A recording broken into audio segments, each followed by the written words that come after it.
the situation of the economy is getting out of hand, guys, and what will come into play at the end? You don't say. The IMF may claim there's no alternative to the United States dollar, but there is, because the IMF chief states shift away from dollar occurring, but no alternative to United States currency exists, right?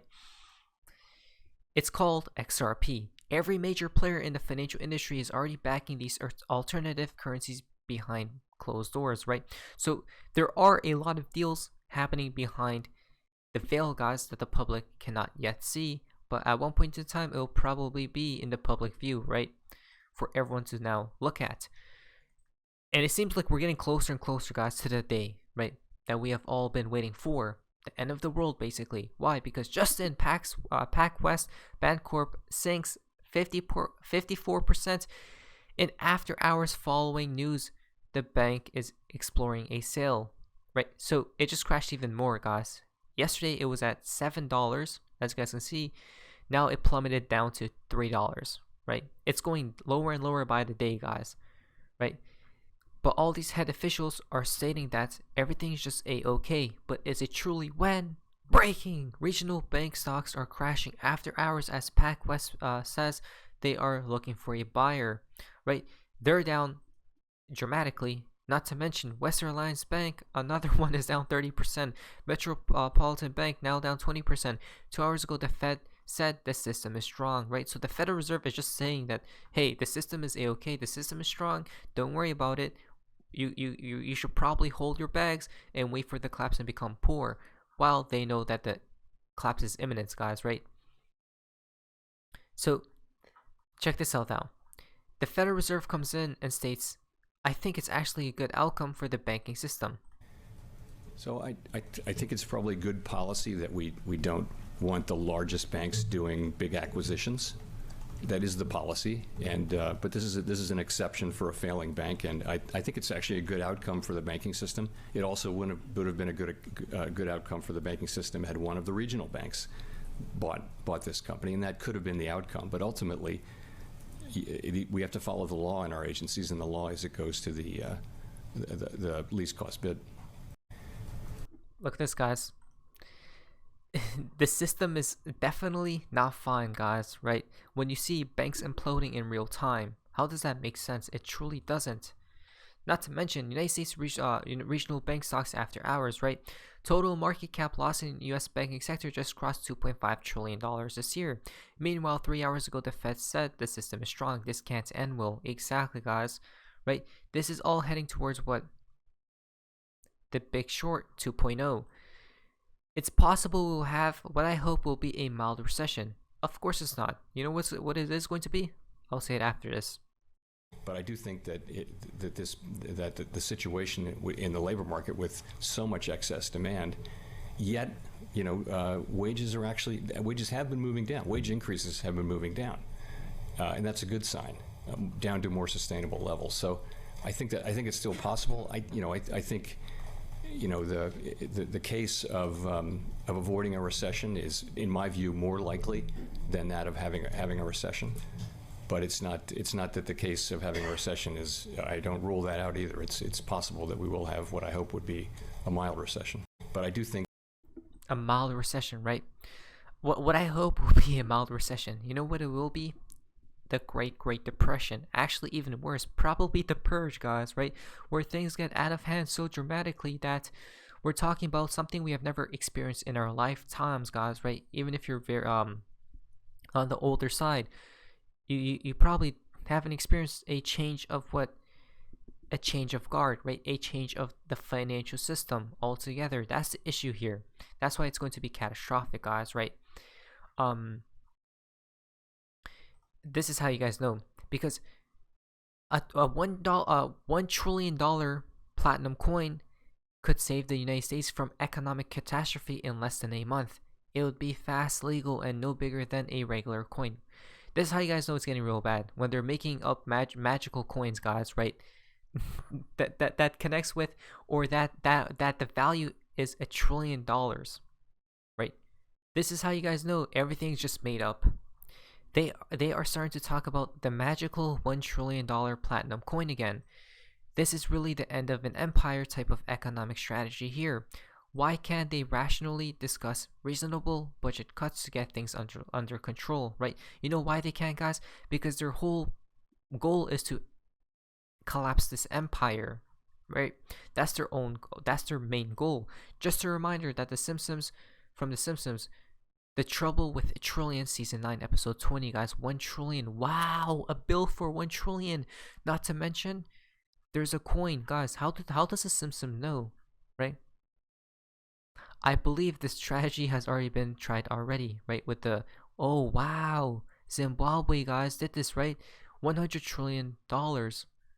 They got bills of this much dollars, guys, right? Of this much, of the value of that much, which is just insanity. So it's pretty crazy, guys. I mean, I can't believe it, right? This is the end of America as we know it, because we're about to turn into Venezuela, right? Money isn't real. Exactly, guys. There you guys go. Nothing is real. Everything's just made up. You can't make this stuff up. This is just crazy to me. Fed Chair Jerome Powell says the banking system is sound and resilient, right? Why? Because, check this out. So this article shows the key talking points about the FOMC meeting that took place. Moreover, Powell discussed a host of topics from a potential recession to uncertainty in the banking sector at the FOMC meeting in May 2023. Basically, they were talking about the consecutive rate hikes, as well as the ongoing banking crisis and its fight against inflation, right? They stated that the banking system is sound and resilient, but is it truly? First of all, the elephant in the room, the banking sector. Subsequently, Powell referred to the industry as sound and resilient. How is that even, guys? I can't believe. I don't know what to think of Jerome Powell, guys. We do have some thoughts that we can say out loud, but it wouldn't be too nice, right? Because he's making us. He thinks we are just fools, guys, right? He thinks the retail investors are just fools, the public, shall we say? But how is this sound and resilient when literally banks are imploding in real time? While remarking that conditions in the sector have broadly improved since early March. Has it truly, when this is happening right now? I can't believe my face. Additionally, Powell noted that continued monitoring of the situation is vital. Nevertheless, stating that the Silicon Valley Bank review displayed the need to address our rules and supervisory practices to make it for a stronger and more resilient banking system, right? He stated that the Fed remains strongly committed to bringing back inflation to the 2% goal, guys, but that won't happen. We have to pump, guys, right? And then at one point in time, when inflation gets so out of control, hyperinflation comes into play, possibly, we'll have a recession times 100, right? He stated by that, I would characterize it as one in which the rise in unemployment is smaller than has been in typical modern recessions.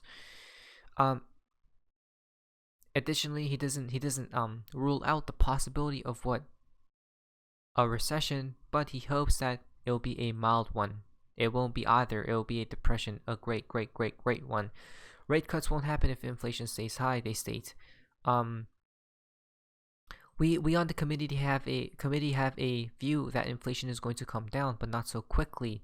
That's your key takeaway. Not so quickly. Why? Because it's going to come down in 2025, guys. When the collapse happens, we're going to go into deflation. It will take some time. Of course it will. And in that world, if that forecast is broadly right, it will not be appropriate to cut rates. Right? We won't cut rates. But it seems like the market isn't believing what he's stating, because the markets aren't dumping, right? The Fed chair stated that the potential rate cuts will be considered only if you have a different forecast, and markets will operating differently, consequently informing the Fed's perspective that rate cuts won't be appropriate in the current market, right? And then the debt question. I would just say this: it's essential that the debt ceiling be raised in a timely way so that the United States government can pay all of its bills when they are due. Guys, they aren't paying S. Come on, let's be realistic, right? And not to mention, look, he's saying that we have to raise it. Why? Because if they don't, it's going to collapse the economy. But they have to. So, but at one point, they can't any longer, right? He added, a failure to do that would be unprecedented. Additionally, noting that uncharted territory, exactly we are sailing through uncharted territories right now without a debt deal, while noting that consequences to the United States economy could be highly uncertain and could be quite adverse.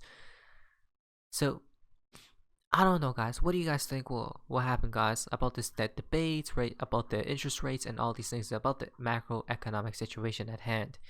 At the same time, he states,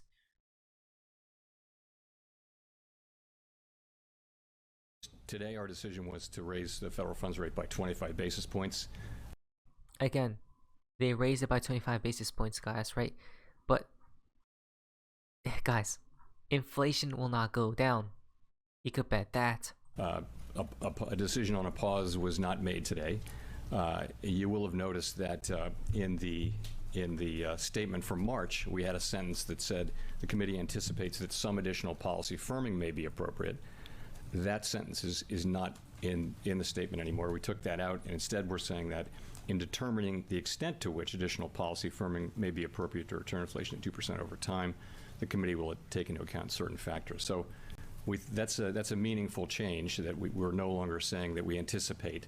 And so we'll be driven by incoming data, meeting by meeting, and we'll approach that question at the June meeting. Today, you know what's happening in June? They're definitely going to pause it, guys, right?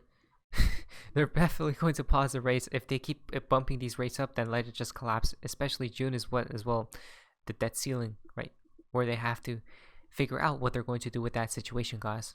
So it's getting real bad for the Fed.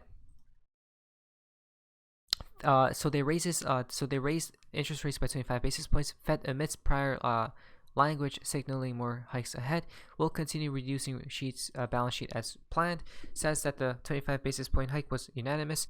The Fed seems to be opening the door for a quote-unquote pivot, right? Interest rate futures now showing rate cuts beginning in September after this decision. He's pulling back because the banking crisis worsens, guys, right? Interesting stuff. It seems like we're definitely going to pump, guys, and never stop, because $31 trillion and growing as of tonight, right? The debt will collapse when it hits $33 trillion. We're getting real close, guys. 33. It is. It seems like that's possibly the magical number. Possibly 1-2 more years. Let's wait and see, guys. Not financial advice. Let's prepare, because it seems like we either pump and never stop, or we collapse. Which one will it be? Let's wait and see. Not financial advice. What is this so far? Amazing. See you.